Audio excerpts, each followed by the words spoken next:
శ్రీ మహాగణాధిపతయే నమః, శ్రీమాత్రే నమః. మాచిరాజ్ భక్తి ప్రేక్షకులందరికీ నమస్కారం. నవగ్రహాలలో కుజుడు 2025 సంవత్సరం డిసెంబర్ 7వ తేదీ రాత్రి 8 గంటల 17 నిమిషాలకి వృశ్చిక రాశిలో నుంచి ధనుస్సు రాశిలోకి ప్రవేశిస్తున్నాడు. అంటే కుజుడి ధనుస్సు సంక్రమణం జరుగుతోంది, కుజుడి సంచారంలో మార్పు జరుగుతోంది. అలా డిసెంబర్ 7 రాత్రి 8 గంటల 17 నిమిషాలకి ధనుస్సు రాశిలోకి ప్రవేశించిన కుజుడు మళ్ళీ జనవరి 15వ తేదీ మకర రాశిలోకి వస్తాడు. అంటే జనవరి 14వ తేదీ వరకు ధనుస్సు రాశిలోనే ఉంటాడు. కాబట్టి డిసెంబర్ 7వ తేదీ రాత్రి 8 గంటల 17 నిమిషాల నుంచి జనవరి 14వ తేదీ వరకు కుజుడు ధనుస్సు రాశిలో ఉండటం వల్ల, కుజుడి ధనుస్సు సంక్రమణం వల్ల, కుజుడి ధనుస్సు సంచారం వల్ల ద్వాదశ రాశుల వాళ్ళకి కుజుడు ఎటువంటి ఫలితాలను ఇస్తున్నాడో, కుజుడు సంపూర్ణంగా అనుకూలించాలంటే పాటించాల్సిన ముఖ్యమైన పరిహారాలేంటో ఈ వీడియోలో మనం తెలుసుకుందాం.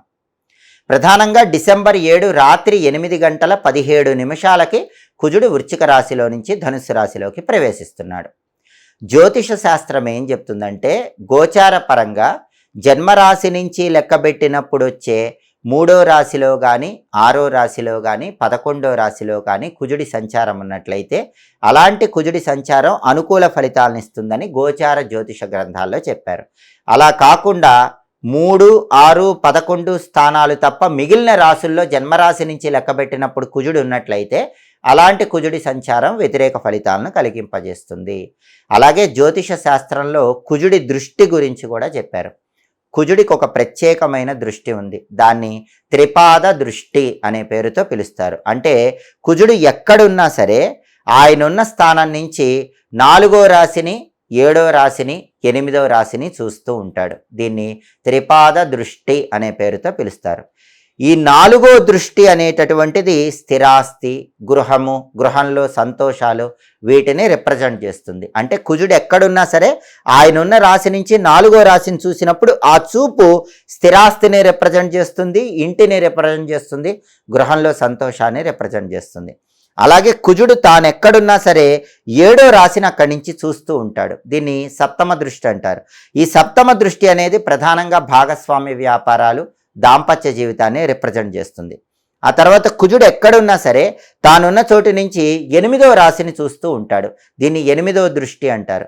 ఈ 8వ దృష్టి అనేది వారసత్వపు ఆస్తులను, దీర్ఘకాలిక అనారోగ్యాలను, సడన్గా జీవితంలో జరిగేటటువంటి ఈవెంట్స్ని రిప్రజెంట్ చేస్తుంది. అంటే కుజుడి 4వ దృష్టి, కుజుడి 7వ దృష్టి, కుజుడి 8వ దృష్టి, తానున్న చోటు నుంచి 4వ రాశిని చూడటం, 7వ రాశిని చూడటం, 8వ రాశిని చూడటం, వీటికి ఈ రకమైనటువంటి కారకత్వాలు వస్తాయి. అయితే ఇవి అనుకూలిస్తాయా, ప్రతికూలిస్తాయా అంటే కుజుడి సంచారం యోగించే రాశులకి ఈ దృష్టి అనుకూలిస్తుంది, కుజుడి సంచారం యోగించని రాశులకి ఈ దృష్టి ప్రతికూల ఫలితాలను ఇస్తుంది. అంటే ప్రధానంగా ఏ రాశికైనా కుజుడి సంచారం యోగించిందనుకోండి, ఈ దృష్టి అనేది కూడా యోగిస్తుంది. కుజుడి సంచారం యోగించట్లేదనుకోండి, ఈ దృష్టి కూడా యోగించదు. అది సంచారాన్ని బట్టి ఉంటుంది. దీన్ని మనం పరిగణనలోకి తీసుకుని కుజుడి సంచారము, కుజుడి దృష్టిని బట్టి ద్వాదశ రాశులకి ఈ కుజుడి సంచారంలో మార్పు, కుజుడి ధనుస్సు సంక్రమణం ఎటువంటి ఫలితాలను కలిగింపజేస్తుందో ఇప్పుడు మనం పరిశీలిద్దాం. తదుపరి కన్యారాశి. కన్యారాశి వాళ్ళకి కుజుడి ధనుస్సు సంక్రమణం వల్ల వచ్చే ఫలితాలు పరిశీలిస్తే, కన్యారాశి నుంచి లెక్కబెట్టినప్పుడు కన్య, తుల, వృశ్చికం, ధనుస్సు. అంటే కన్యారాశి వాళ్ళకి కుజుడు 4వ స్థానంలో సంచారం చేస్తున్నాడు. కుజుడి ధనుస్సు సంక్రమణం కన్యారాశి వాళ్ళకి 4వ స్థానంలో ఏర్పడుతోంది. అయితే 4వ స్థానంలో కుజుడి సంచారం యోగించదని జ్యోతిష శాస్త్ర గ్రంథాలు తెలియజేస్తున్నాయి. కాబట్టి కన్యారాశి వాళ్ళకి ఈ చతుర్థ కుజుడి సంచారం వ్యతిరేక ఫలితాలు ఇస్తుంది. ఆ వ్యతిరేక ఫలితాలు పోగొట్టుకోవటానికి కుజుడికి సంబంధించిన శక్తివంతమైన పరిహారాలు చేసుకోవాలి. ప్రధానంగా 4వ స్థానంలో కుజుడు కన్యారాశి వాళ్ళకి ఎలాంటి వ్యతిరేక ఫలితాలు ఇస్తాడంటే, కన్యారాశి వాళ్ళకి ప్రధానంగా వృత్తిపరంగా ప్రమాదాలు ఎదుర్కొనే సూచనలు ఎక్కువగా ఉన్నాయి. తస్మాత్ జాగ్రత్త. ఉద్యోగం చేసేవాళ్ళైనా, వ్యాపారం చేసేవాళ్ళైనా కన్యారాశి వాళ్ళు ఈ 4వ స్థానంలో కుజుడి సంచారం వల్ల కొద్దిగా ప్రమాదాలకు లోనయ్యే అవకాశాలు కనిపిస్తున్నాయి.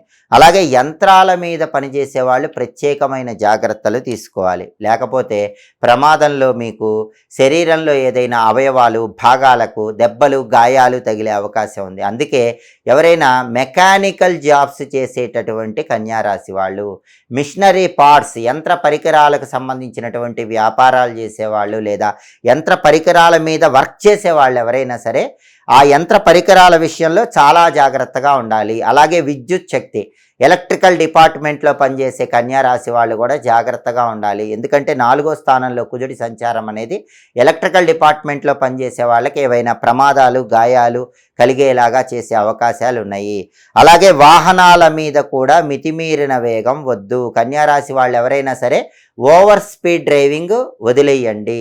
ఫాస్ట్ డ్రైవింగ్, ర్యాష్ డ్రైవింగ్ వదిలేసి స్లోగా బండి కానీ కారు కానీ డ్రైవ్ చేసుకుంటూ వెళ్ళండి. అంతేకాకుండా ఈ motorcycle race, car race ఇలాంటివేవి కూడా కన్యారాశి వాళ్ళు పార్టిసిపేట్ చేయకండి. ఎందుకంటే బైక్ రేసు, కార్ రేసు ఇలాంటివి పార్టిసిపేట్ చేస్తే కన్యారాశి వాళ్ళకి పెద్ద పెద్ద దెబ్బలు గాయాలు తగిలే అవకాశం కుజుడి 4వ సంచారం వల్ల కనిపిస్తోంది. అప్రమత్తంగా వాహనాన్ని నడపటం, అప్రమత్తంగా యంత్రాల మీద పనిచేయటం, అప్రమత్తంగా ఎలక్ట్రిసిటీ డిపార్ట్మెంట్లో పనిచేయటం అనేది కన్యారాశి వాళ్ళకి చాలా అవసరము. ఎంతో మెలకువగా ఉండాలి. అలాగే కన్యారాశి వాళ్ళు దుష్టులకు దూరంగా ఉండే ప్రయత్నం చేయాలి. ఎందుకంటే చెడ్డ వాళ్ళతో గొడవలు అయ్యే అవకాశం ఎక్కువగా ఉంది.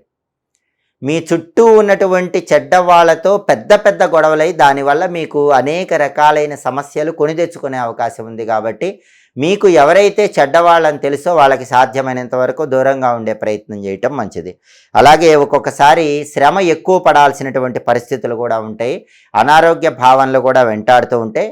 ప్రధానంగా పైత్య సంబంధమైనటువంటి అనారోగ్య సమస్యలు ఎదుర్కొనే సూచనలు కన్యారాశి వాళ్ళకి కుజుడి 4వ సంచారం వల్ల కనిపిస్తున్నాయి. కాబట్టి కుజుడు చతుర్థ స్థానంలో యోగించడు కాబట్టి 4వ స్థానంలో కుజుడిచ్చే వ్యతిరేక ఫలితాలని తొలగింపజేసుకోవాలంటే కుజుడికి సంబంధించిన ప్రత్యేకమైన శక్తివంతమైన పరిహారాలు చేసుకుంటే ఆ వ్యతిరేక ఫలితాల నుంచి సులభంగా బయటపడవచ్చు. ద్వాదశ రాశుల వాళ్ళు కుజుడు ధనుస్సు రాశిలోకి ప్రవేశించటం వల్ల, కుజుడి ధనుస్సు సంక్రమణం వల్ల అనుకూల ఫలితాలు వచ్చే రాశులు అనుకూల ఫలితాలు ఇంకా పెంచుకోవటానికి, ప్రతికూల ఫలితాలు వచ్చే రాశులు ప్రతికూల ఫలితాలు తగ్గింపజేసుకోవటానికి కుజుడికి సంబంధించిన శక్తివంతమైన పరిహారాలు చేసుకోవాలి. ఆ పరిహారాల్లో ముఖ్యమైన పరిహారం ఏంటంటే, ప్రధానంగా కుజుడు డిసెంబర్ 7 రాత్రి 8:17కి ధనుసు రాశిలోకి వచ్చి మళ్ళీ జనవరి 15 మకరంలోకి వస్తాడు. జనవరి 14 వరకు ధనుసులో ఉంటాడు. కాబట్టి 2026 జనవరి 14వ తేదీ వరకు వచ్చే మంగళవారాలు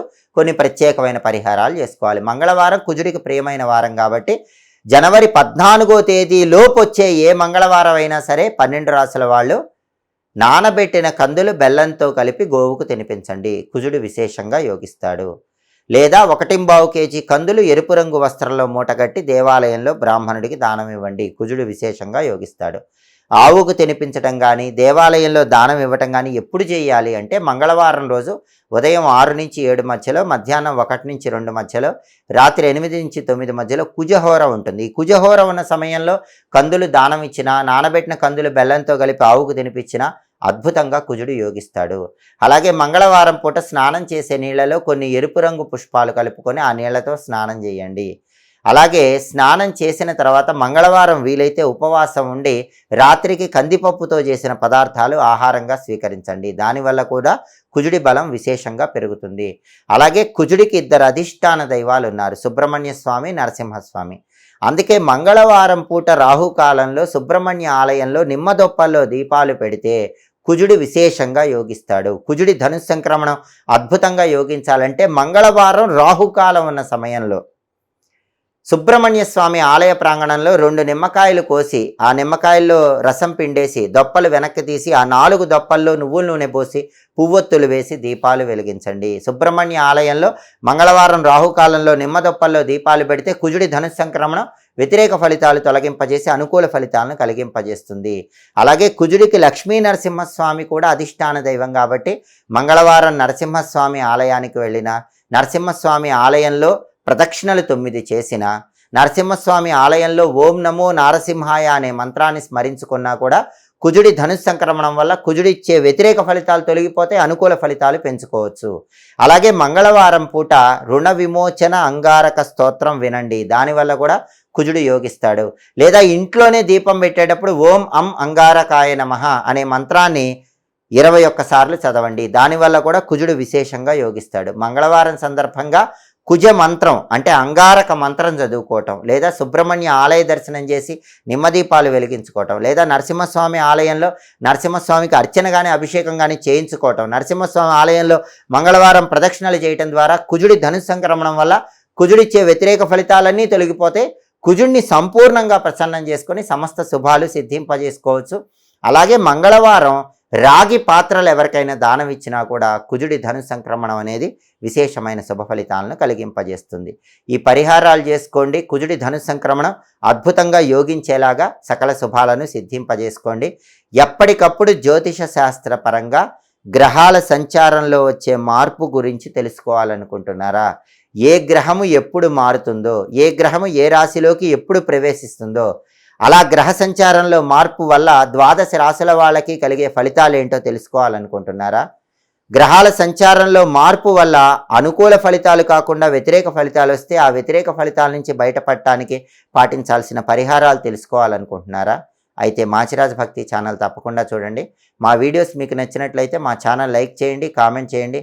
మా ఛానల్ వీడియోస్ 10 మంది మిత్రులకు షేర్ చేయండి. మా ఛానల్ సబ్స్క్రైబ్ చేసుకోండి. పక్కనున్న బెల్ సింబల్ నొక్కటం మాత్రం మర్చిపోకండి. సర్వే జనాః సుఖినో భవంతు.